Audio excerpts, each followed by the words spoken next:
Right, what we have here is some shells. These again came from the London Gateway project, same as the 12-pounder which we looked at earlier, the dummy shell.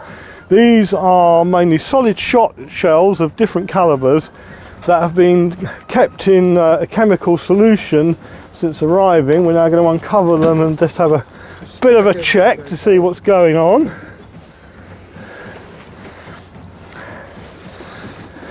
Here we go. Okay, well, that looks good. Yes.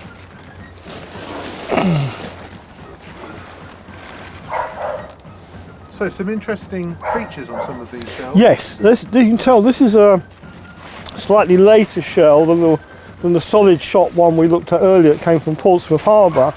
This has got a copper band on it. This engages with the rifling in the barrel of the gun rather than having the rifling going the full length of the barrel.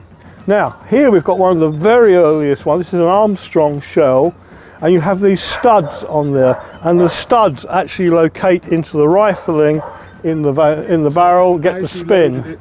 You had to engage it into that, and as you push it in, it would turn as you got it into the breech. Oh, got some spiders here. Oh dear, this is not good at all. Oh, well, I've had a little bit of a disaster here. Failure, yes. Right, we've totally lost the solution. Yeah, it's so dried out entirely. Get this one back under in solution. We do. Yeah, we need to get the hose on it straight away. Now, we can see the chemical. Actually, that grey sort of sludgy bit at the bottom there. So, in theory, if we just rehydrate it, it should be fine. So, what is this one, Keith? This is a solid shot shell, and the caliber is about 11 inches. And again, it's an early one from you see the studs on it.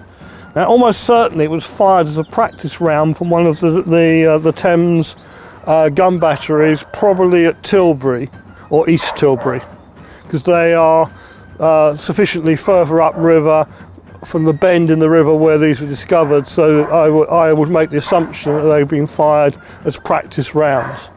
And that was quite typical right up until the First World War, that the military would fire actually in the Thames, across the Thames. They'd put up a flag to say they were doing it, but you know, these days you would never fire anything with a vessel nearby. But in those days, the army was a little bit more cavalier. There were some lovely stories that they would used to do practice firing at Sheerness, and they'd be blowing the people's windows out in the town, and the War Department said, "Well, it's just tough luck, mate. Defence of the realm." Right, we're going to rehydrate this shell now. Okay. I think we just squirt it in so we dissolve the chemical a little bit. Regretting not wearing the old steel toe caps. Yeah, I've got steel toe caps on, so.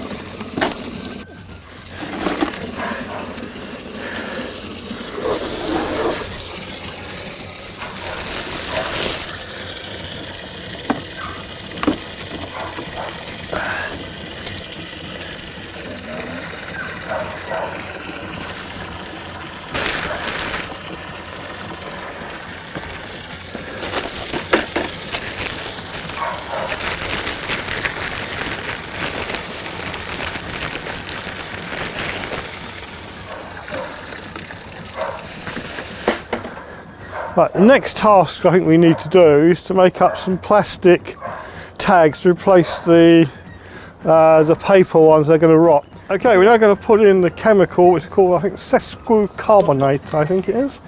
So that one needs to go into this container here. So we filled them up, measuring the number of litres. Just agitate it a about bit. 4 or so litres in this one, and about 12 or so litres in this one. And now put it into the other one, just sprinkle it around a little bit. this will be left for some time and monitored. And it draws the salt out of the cannonballs to stop them laminating. There's a real art to how one does that. And this isn't it. No. We'll cover them up, yes. And check on them every Right. month and a half maybe.